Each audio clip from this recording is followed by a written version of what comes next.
This is the day we die. Depression sounded like a half-witted song, one that couldn't be sung at home or school or the church. It was something so ephemeral that it seemed to have lost its meaning.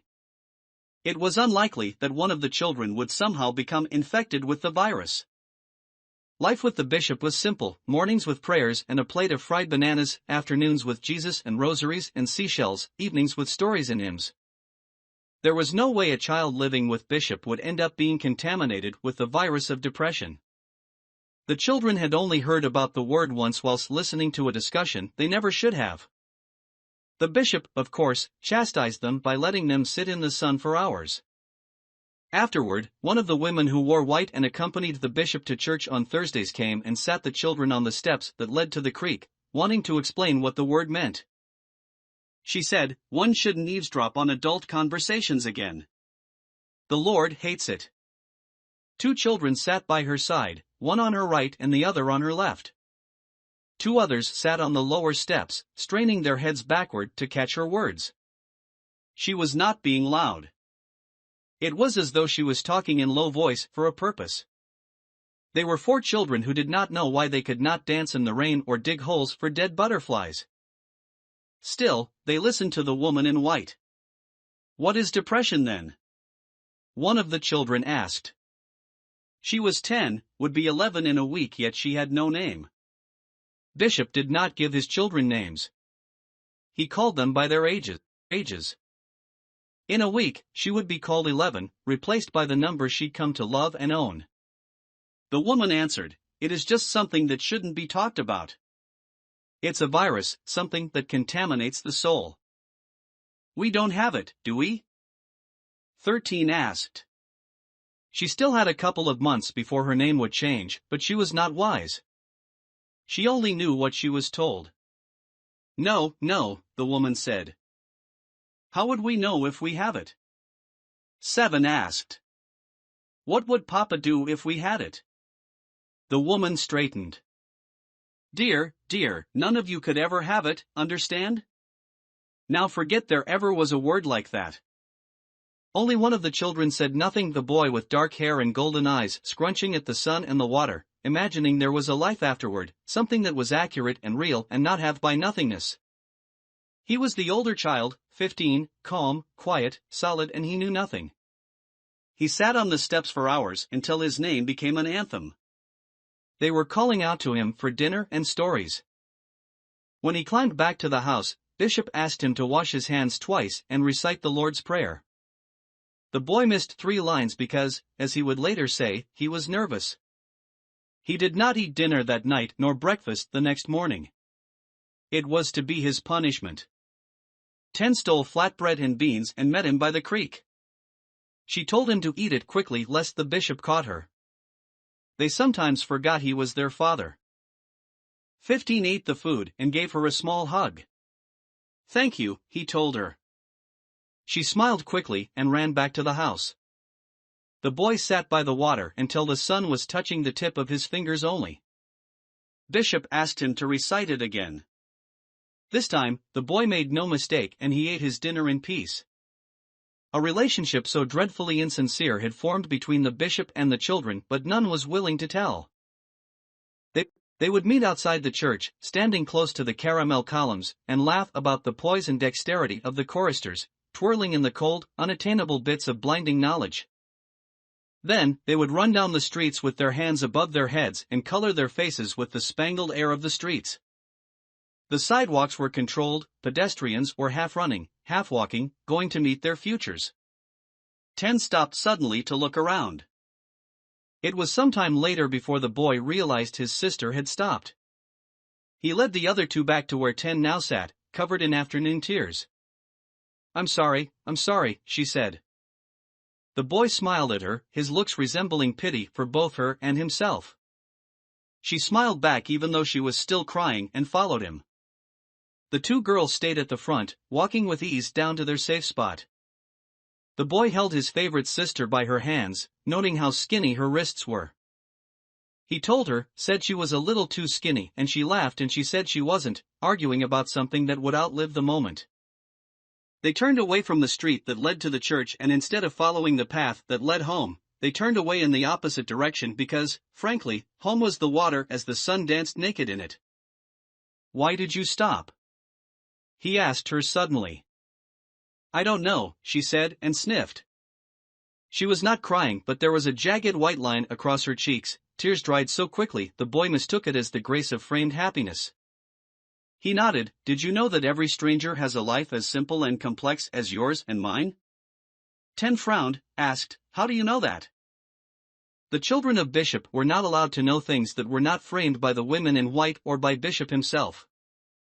If her brother knew these things, it meant he had slipped into the library in town and had taken a book secretly. Bishop did not like that. "Well, it depends on how we view things and how we react to those things," he said. He was paraphrasing, but the idea was the same. If we were to look at others in the same way as we view ourselves, we'd be able to understand it all. "I don't understand," she said to him. He nodded. Finally, they were home. The water was plain and still and naked. The sun was low in the sky, the wind throwing a vortex of grasses and dewdrops. All 4 of them sat on the steps saying nothing. It was not all the time they were allowed happiness in the form of dancing sunlight and the sweet smell of clean water.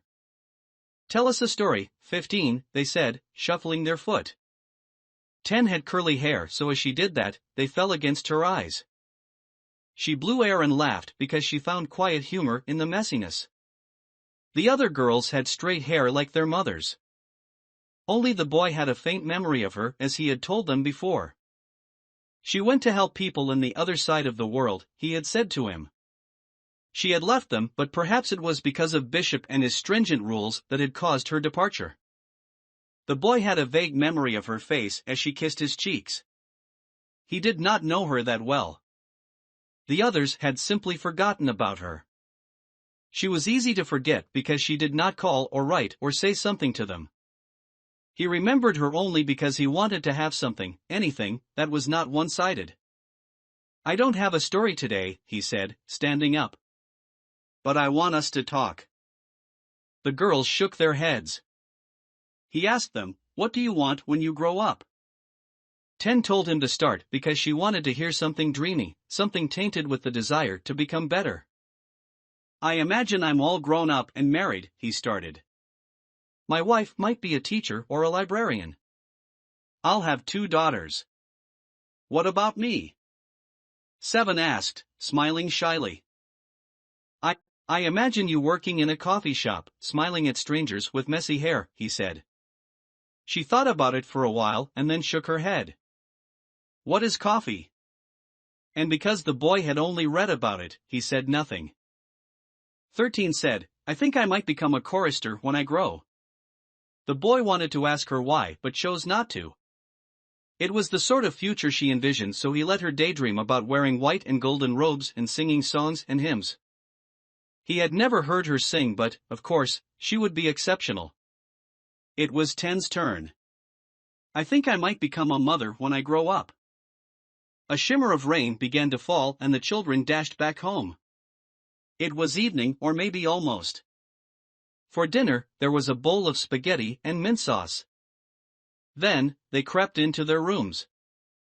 The 3 girls slept together in a large room where the stars were in awkward shapes, designed lightly over the walls. They slept in separate beds and dreamed separately, but they lived together in simple lucidity. The boy lived in the room 2 doors away.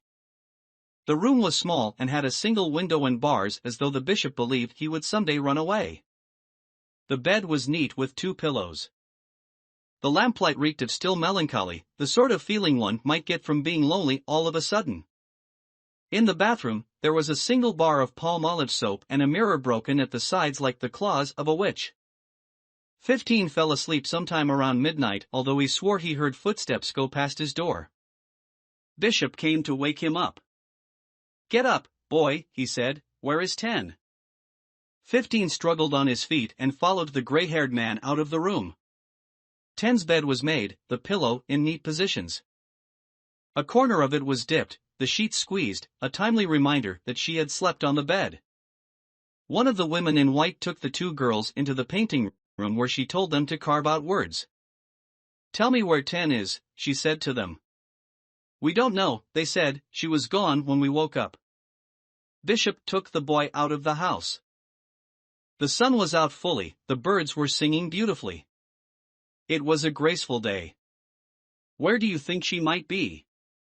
Bishop asked. "Once I find her, I'm going to give her a good spanking." It was morning, so they had the upper hand. 15 took the bishop to the creek. It was quiet and undisturbed. They went through the town and they called her name and they strained their eyes against the sun.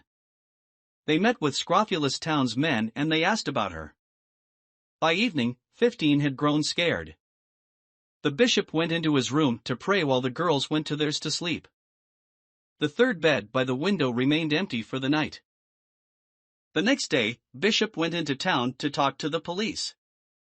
2 men followed him back and questioned the girls.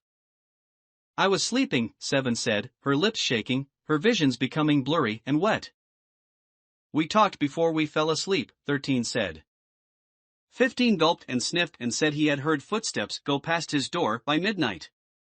"It could have been the girl," one of the policemen said. "She would not go out that late," Bishop said. "And yet she is missing." The sarcasm was great and treacherous, so much that Bishop pulled back and shivered. It would be the first time the boy was to see his father like this. "Has she ever done something like this before?" "No," said Bishop tentatively. "We'll search for her," the second man said. "If she shows up, let us know." She did not show up that day. 15 was troubled, but more than that, he knew that he was lacking something and that he was living in the same knowledge everyone had. He searched the girls' room, turning the sheets out, throwing the pillows aside until his heart ached. And he was searching like a madman for a sign that could lead him to his sister. He turned the events of that day at the creek in his head. She knew nothing, would not leave the house unless he took her. Yet she was gone, disappearing like her existence was nothing, without a trace. In fact, she seemed like something he had made up in his mind. Searching for a sign any kind steered him to make the greatest discovery ever: scratch marks on the floor by her bed. They were small marks, easily forgotten, but the boy had held her hands. He knew her, and perhaps, yes, this was the sign he'd been waiting for. Or perhaps not. The marks had been made by 7 some time ago, so that ruled everything.